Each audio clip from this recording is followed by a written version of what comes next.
It was 4 p.m. on the afternoon of October 11th, 2016 in Irala Park in the La Boca neighborhood in the province of Buenos Aires, Argentina, when Nuria Couto, 18, and Natalia Grebensikova, 15, were celebrating a friend's birthday. One of them was singing a song with his guitar, while the others sang in chorus. There was no shortage of laughter that day, and while everything was joy and fun, a man lurked, watching them from afar with a sinister plane. No one knew it at the time, but Mariano Bonetto had hidden under his clothes a combat knife that he planned to use that afternoon on his prey. Suddenly the music stopped, and screams of horror began to fill the place. All the families who were enjoying the beautiful afternoon turned to the group of friends and encountered what appeared to be a demon, incarnated in a human being. In 1 second, the man came out of his hiding place, pulled out the knife, and caused a mess. Where there had been laughter, now there were...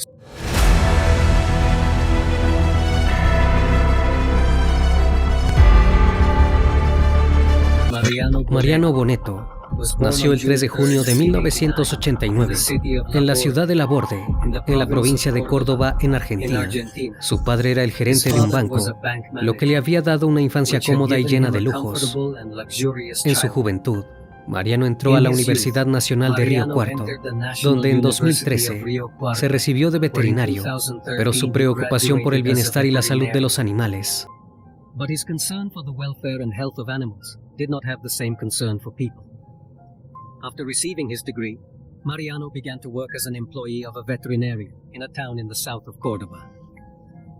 But what seemed to be an ordinary young man, there was something in his mind that was not right. Bonetto had been a psychiatric patient because the voices in his head would not leave him alone. So one day he couldn't take it anymore. He didn't want his routine anymore. And ordinary, which seemed to drive him crazy. Bonetto quit his job and traveled with some friends throughout Córdoba, and sometime later he traveled to Bolsón, in the province of Rio Negro, more than 1,000 kilometers from his hometown. There the young man lived life like a backpacker, with only a few things on his back to survive. Time passed until one day he sent an email to his parents, in which he strangely called them by name. As if they were strangers, he then decided to leave the cold southern province of Argentina and hitchhiked on the road. A truck driver picked him up and took him not to his province of birth, but to Buenos Aires. But the big capital wasn't like the wilderness areas where I'd been camping under the stars for 3 days. Bonetto lived like a vagrant, sleeping on the bench in Lizama Park, just 5 minutes from where he would commit the massacre. The 3 days passed, and on October 11th, the bell arrived indicating that classes had ended or not. Nuria and Natalia left the Manuel Belgrano Higher School of Fine Arts, where the oldest was a graduate and employee of the bookstore, and the youngest was in her 3rd year.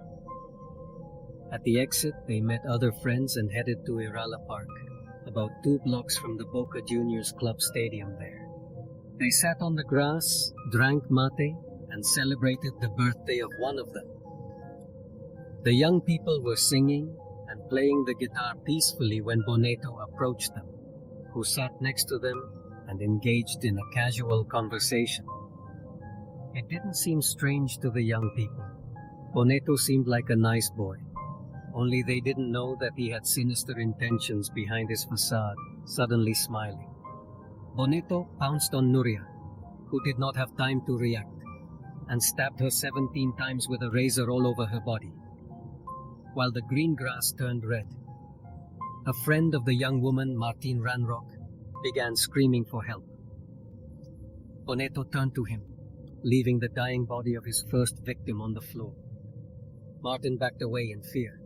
The man, who was covered in his friend's blood, began to chase him to attack him as well.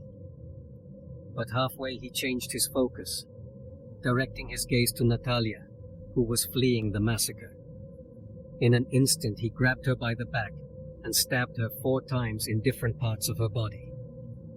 Did Martine see how another of her friends fell to the ground and approached to help her when the criminal exclaimed, "Do you want to be scared too?" The young man froze in his place, terrified by the stranger who had pretended to be his friend.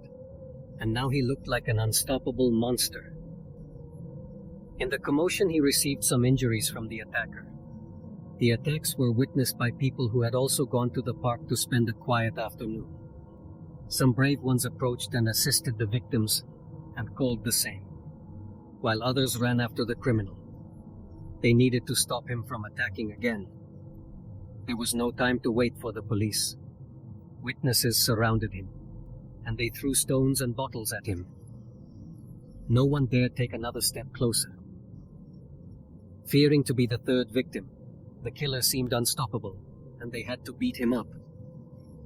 When the crowd dispersed, Bonetto had his own razor stuck to his head and a stab wound to his chest. When the horror seemed to calm down, a couple who were at the scene transferred Nuria and her friend to Argentine hospital, while Natalia was taken to the same care center by Saint. But she was not alone. But her own attacker was also transported due to the injuries he received when they tried to stop him. Minutes later, the police authorities arrived at the park, which was now a crime scene. They gathered testimonies of what happened and carried out criminalistic expert reports in the square in search of traces useful for the investigation. At the hospital, it was known that Nuria. He received a total of 20 wounds, of which the majority were in the abdominal area. 17 penetrated his body, and another 3 were superficial cuts. The young woman remained hospitalized in serious condition. The young woman's father, Carlos Couto, said that she was very delicate and that they had to perform a second surgery due to bleeding. For your part, Gisela Reutemann, director of the Manuel Belgrano Higher School of Art, said that the young graduate was very serious and that all her organs were compromised, and reported that 15 daily blood donors from any group and factor were requested from the hospital. The director stated that none of the victims had any type of previous connection with the aggressor, due to the speculations that were being discussed in the media, and that no one could understand why that man. He had attacked the group of students for no apparent reason. On the other hand, Natalia received 4 stab wounds, the most serious in one of her lungs.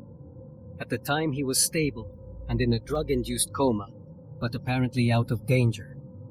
Her family hoped that the young woman would recover from her injuries in the same hospital, but in another room was Bonetto, who was also hospitalized, unconscious, and in intensive care. Police spokespersons explained that the knife did not penetrate the skull bone, and therefore, the wound was not more serious than those he had caused to his victims. Not only were the family and friends of the 2 young women praying that they would get better, but an entire country was on the lookout for updates on their health. But despite the efforts of doctors, Nuria died on November 5th, while Natalia lost her life on the 24th of that same month. Bonetto barely recovered from his wounds. He was detained pending trial. The cause of his attack was investigated by criminal judge Wilma Lopez, who ordered to find out if the accused had a psychiatric history and asked that studies be carried out to determine if he was drunk or drugged at the time of the brutal attack. When I review the facts in his disturbed mind, Anna Rodionova, Natalia's mother, she felt that everything could have happened in a novel by Dostoevsky, one of the most important authors in her country. Anna was born in Russia and arrived in Argentina in 2005. In love with tango and its streets, it all started as a dream and ended in horror. His 15-year-old daughter was snatched from his arms by the criminal's family. They said he was a patient who had a psychotic episode, but the victim's relatives. They said he was a dangerous psychopath, pretending to be insane to avoid the harshest sentence. The oral debate began in June 2017, without the defendant's participation in any of the hearings. There he was charged with simple double homicide. The defense, meanwhile, had requested their client's acquittal due to insanity. On the part of prosecutor Marcelo Martinez Burgos, he considered the age of the victims as aggravating factors. as well as the surprise of the attack perpetrated by Bonetto, and requested that he be sentenced to 30 years in prison. The prosecutor was very sure that the criminal knew, understood, and it was his most intimate desire to attack and murder the two young women. Although the fundamentals are not yet known, judges Angel Nardiello, Patricia Kuzmanish, and Sergio Pudoksak understood that the Cordoba native knew what he was doing, that he was not the victim of any schizophrenic attack, and that he chose the victims. According to the defense, there was no medical basis to maintain that he was not responsible. He stressed that Bonetto was a professional person, that he received himself as a veterinarian, and that the defense made him declare that he heard voices from the devil, and they gave him a whole speech to convince justice. The victims could have been any girl or boy. He wanted to stand out somehow days before the event.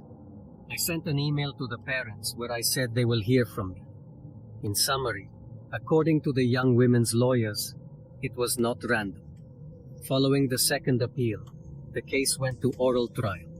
At that time, Bonetto wrote a letter accepting the deliberate intention with which he committed the events and requested to be transferred from the psychiatric ward to one normal.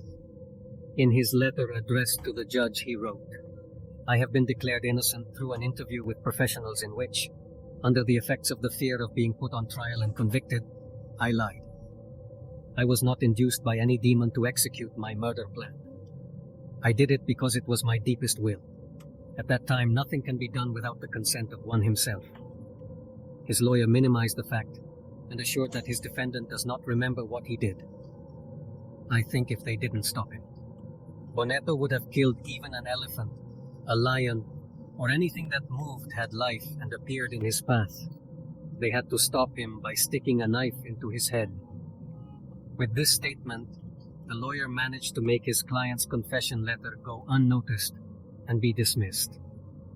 On July 5, 2018, thanks to the insistence of friends and family of the victims, the oral criminal court verified the premeditation of the incident, and he sentenced Mariano Bonetto to life in prison for the double crime committed after the sentence, which was celebrated with shouts and applause. Bonetto was transferred to Federal Penitentiary Complex No. 1 in Ezeiza, ending the martyrdom of the young women's relatives. Justice had finally been done, or so they believed, because in 2022, justice would take an unexpected turn that would leave everyone angry. At the request of the criminal's defense, a new hearing was held in 2022, in which it was analyzed whether Bonetto had a psychotic break or whether he acted like a pervert who planned every one of his movements. The difference would be staying in jail or being transferred to a psychiatric hospital. For his part, Judge Gustavo Bruzone considered that it could not be proven that the accused has acted under a psychotic episode, neither schizophrenic type nor chronic delirium.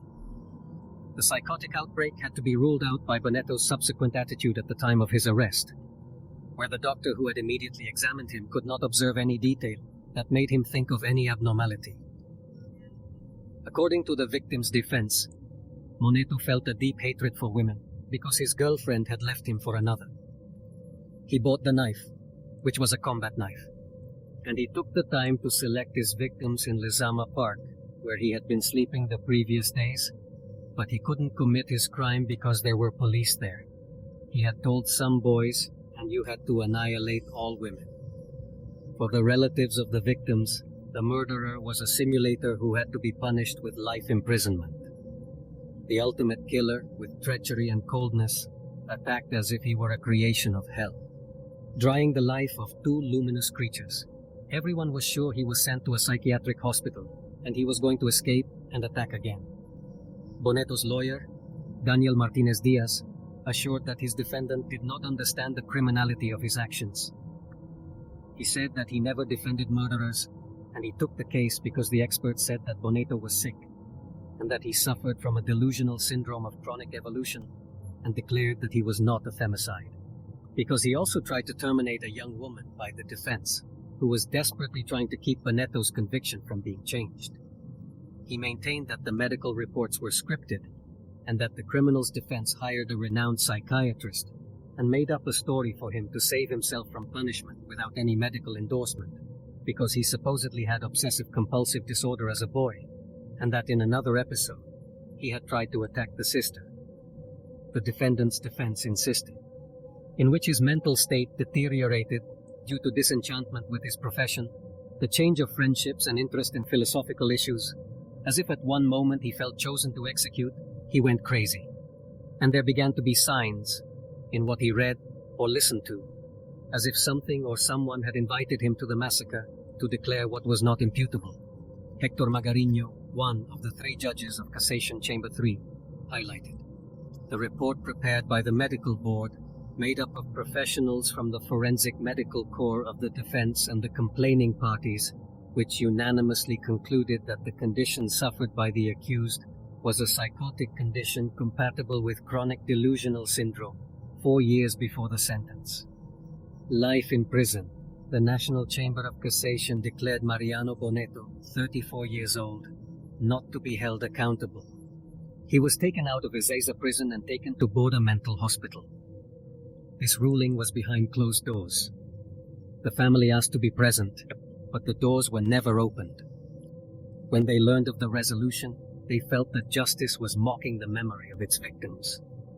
After learning of the resolution, lawyer Liliana Borisiuk, representative of one of the victims, declared that the ruling was truly disastrous, but that they were going to appeal to the Supreme Court of Justice because they were safer, that Bonetto, now in the hospital, was more likely to be on the street in no time. Sunday, June 19, 2022, was a sad day for Carlos Couto's father, who spent it without his daughter Nuria, murdered in a brutal and inexplicable way, along with her friend Natalia. Added to the pain of his violent death is an elusive justice that he determined in recent days. The double femicide is unaccountable, and he ordered that he be transferred from a prison to the Borda Neuropsychiatric Hospital. After the unfair ruling, Bonetto's defense asked for his transfer to his home province, Córdoba, so that he could be closer to his family. According to the victims' defense lawyers, they believe that it is most likely that justice will grant them, and that they will then end up walking free on the street.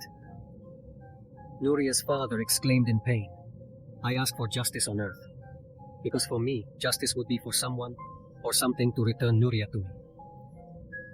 As such, it is impossible for justice to be done, at least on earth, and for this murderer to serve his sentence of life imprisonment, which is what corresponds to him, for the families of the victims. It was all a lousy plan by the criminal's defense to make him look crazy. They cannot believe the degree of cynicism of the judges and the decision of justice. The families demonstrated in front of the courts and submitted a letter to the Supreme Court asking that the sentence of the trial be respected and life imprisonment be served. Pained by the resolution, the family members wondered, the judges do not have families, daughters, mothers, sisters, wives, because when this person goes out on the street, he can do what Bonetto did again. He is not someone who can be free. Clearly, he is a cunning being who has a hatred inside him that did not hesitate to free and attack the lives of 2 innocents who were just beginning to live, turning off their lives forever.